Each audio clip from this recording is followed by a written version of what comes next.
Brothers, hari ini spesial banget.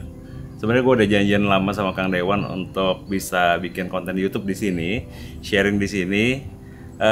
Baru kejadian hari ini. Kali ini Kang Dewan Irawan, salah satu tim Alpha juga, Alpha Guru untuk konseptual portrait ya Kang? Iya, human interest terutama. Human interest, konseptual portrait. Tapi motretnya sih kalian bisa lihat lah di Instagramnya Kang Dewan. YouTube belum ada ya Kang ya? Belum.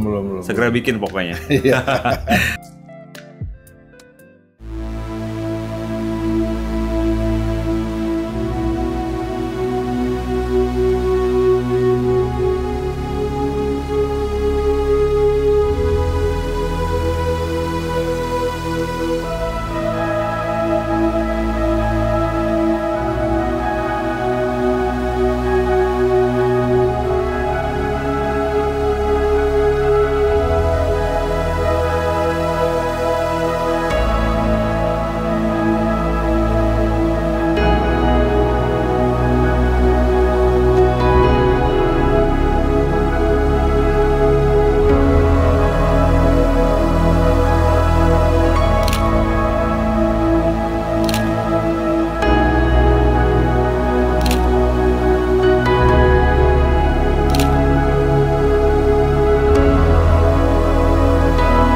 Konseptual fotografi buat saya sendiri adalah begini, mengaplikasikan apa yang pernah saya lihat, apa yang ada yang di dalam benak saya, apa yang ada di dalam hal-hal yang sekarang.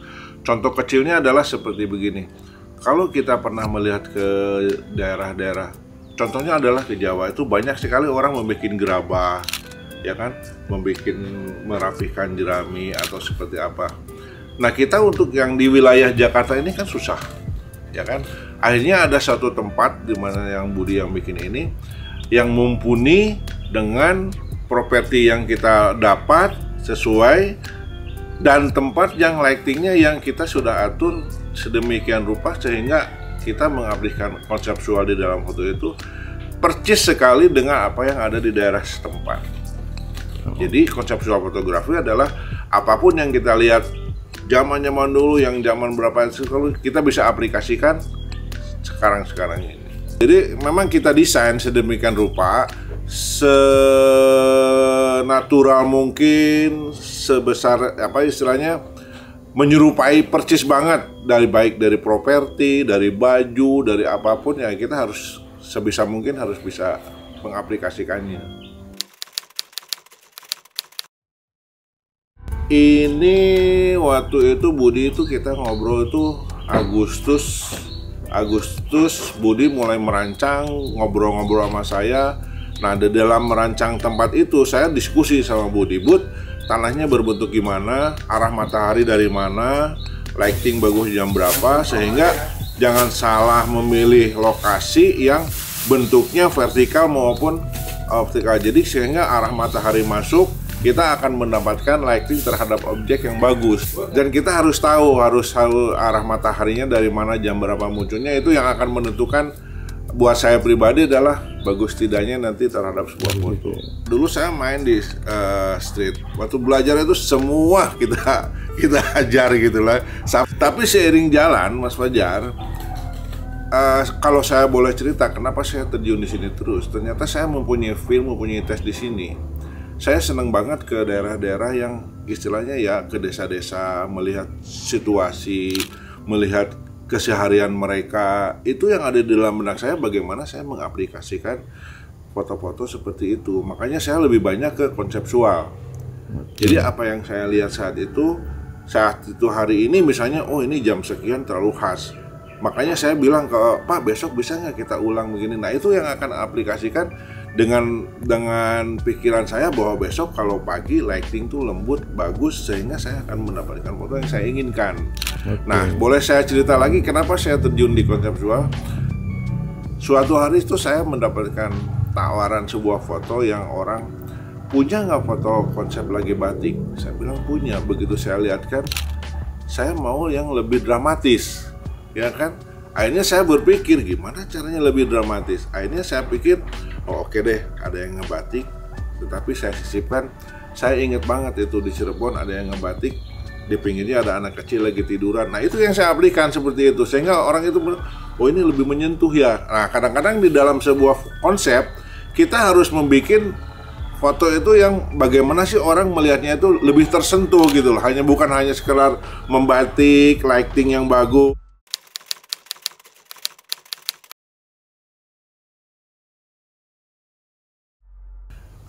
Buat saya pribadi ya, satu begini, konsepnya harus matang. Satu konsep harus matang. Contoh kecil adalah kita mau bikin satu konsep membuat gerabah. Apa yang harus ada? Gerabah itu sendiri. Kedua, orang yang melakukan itu harus kita lakukan pendekatan sebelum, biar dia nanti leluasa. Meskipun dia tidak bisa ngerabah, setidaknya sedikitnya kita harus pelajarin dulu. Oh, bikin gerabah itu seperti ini. Selain properti, apa yang kita lakukan itu adalah harus benar-benar natural. Contoh kecilnya adalah buat gerabah, orang kebanyakan, maaf ya, saya lihat foto orang kadang-kadang udah diem kayak begitu, saya tidak suka. Saya lebih senang orang dengan gayanya, dengan ekspresinya, sehingga buat saya itu akan lebih natural. Kalau toh dia harus memutar gerabah, putar. Nah di dalam pembuatan gerabah itu sendiri contohnya adalah, saya pernah bikin beberapa kali di sini, ada orang jangan di situ dong, kalengnya ngeganggu itu. Tapi itu sebetulnya buat saya justru lebih bagus. Karena orang buat gerabah, bikin air itu pasti ada kaleng. Contoh kecil adalah di sini, ya, bikin lukis payung. Orang lebih senang, ya bu lagi begitu, tapi saya enggak. Melukis payung itu bukan hanya soal melukis. Payung yang ada, yang setengah jadi, yang jadi. Lalu apalagi yang harus benar-benar siapkan? Waktu pertama di sini nggak ada cat. Itu dilupakan orang, hal kecil yang dilupakan orang. Kita harus detail di sini. Catnya harus terbuka, koas. Koasnya harus benar-benar. Jadi si ibu jangan takut, bikin aja coret-coret. Nanti di situ ada gerakan, ada harmonisasi. Ketiga, tentukan arah lighting untuk mendapatkan poin. Sehingga kita udah tahu, oh kita akan melakukan side light, akan melakukan backlight. Keempat, metering dan kuasai metering itu sendiri. Jadi kalau ada perubahan sedikit aja, karena kita melakukan di sini bukan apa-apa. Matahari cepat berubah, Mas. Okay. Matahari cepat berubah.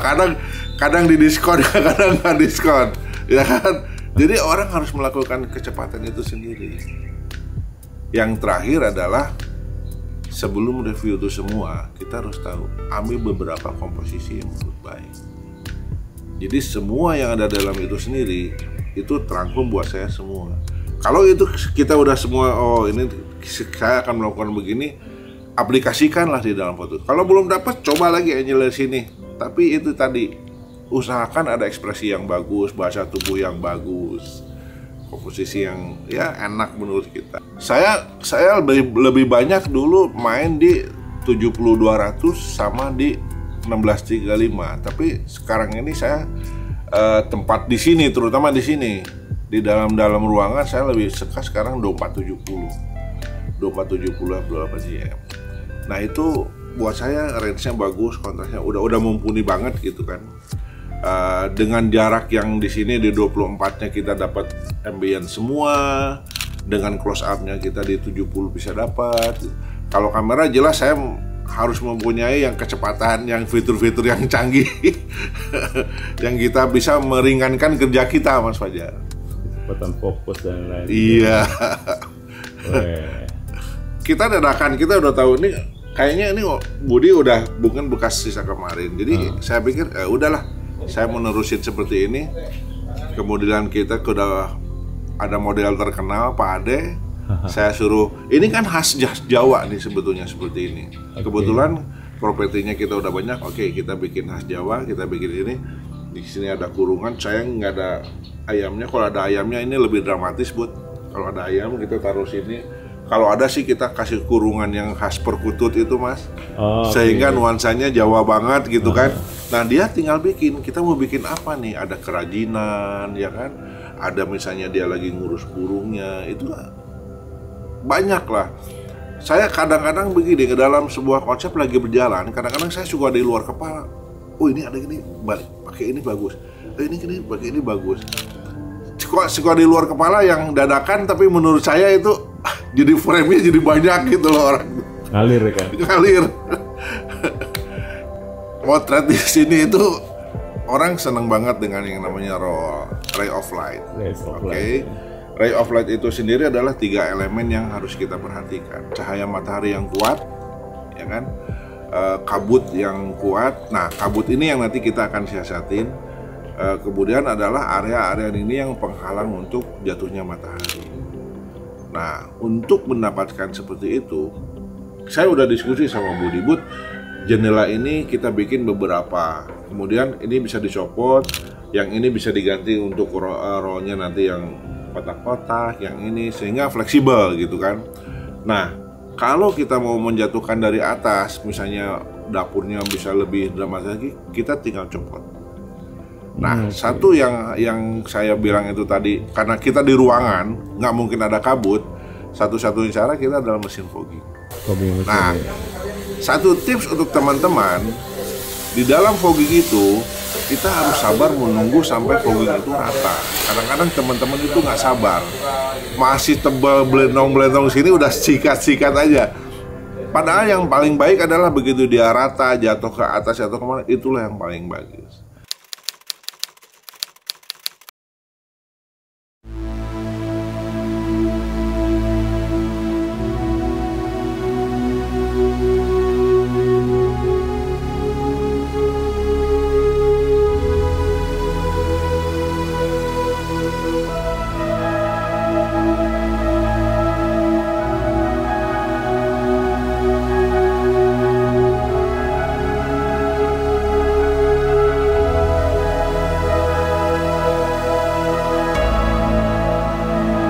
Biasanya burung perkutut itu tidak dengan sangkar kotak, tapi dia selalu yang bulat. Coba lihat deh kalau ke daerah Jawa atau di sini pun ada. Karena itu ciri khas burung perkutut adalah dengan sangkar begitu. Nah, kita dengan sangkar begini sebetulnya sih oke-oke aja, tetapi akan lebih kuat di dalam sebuah foto itu kalau toh memang kita mempunyai sangkar itu tidak ada salahnya dan itu akan lebih bagus.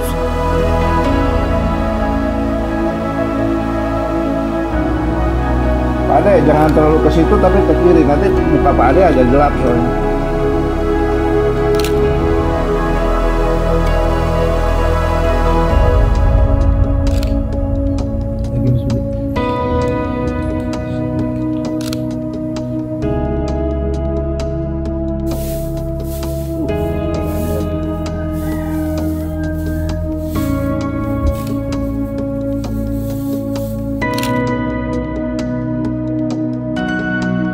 Ini coba jeraminya agak dipecahin dulu, nanti diketik-ketin. Buka dulu, nah. Oke, Pak Ade. Jadi Pak Ade gerak terus, jalan terus. Nanti. Jadi dia punya gerakan tubuh yang bagus, ekspresi yang bagus, layaknya orang benar-benar lagi kerja gitu loh. Jadi Pak Ade terus gerak. Jadi setiap gerakan itu adalah momen yang harus kita ambil. Jadi kita mendapatkan foto yang benar-benar ya natural lah gitu kan, meskipun kita konsep, tapi saya berusaha untuk menjadi natural. Pada intinya begini, semua itu sebetulnya bisa dikonsep, ya. Tapi ya itu balik lagi perhatiin harus matang dari segi propertinya juga. Sih Mas Budi, ini ownernya nih. Thank you Mas Budi, ya, udah mau direpotin nih hari ini. Ya, terus kalian kalau misalnya mau kontak Mas Budi, gue akan kasih nomornya Mas Budi di caption di bawah ini. Oke, thank you Kang Dewan. Terima kasih, sama-sama. Thank you.